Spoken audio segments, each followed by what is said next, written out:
वजीर दाखिला होते हुए वो कहते हैं हमारे सर पर हाथ है उनका।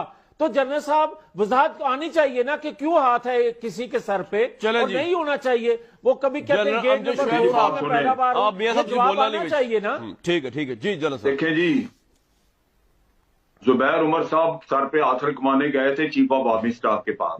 अच्छा, किसी को तकलीफ नहीं हुई। चीफ ऑफ आर्मी स्टाफ ने कहा मुझे पता है कि सर पे हाथ रखवाने के लिए मियां शहबाज शरीफ साहब भी गए थे। बात यह है कि आप इलेक्शन जीत जाएं तो इलेक्शन ठीक है, कोई और जीत ले तो इलेक्शन में सारी धांधली है।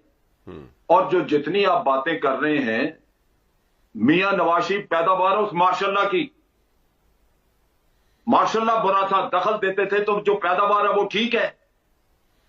वो पैदावार भी तो गंद है ना, आप चिपके हुए हैं उस गंद के साथ। आपको पता होना चाहिए कि मार्शल्लाह की पैदावार, मार्शल्लाह बड़ा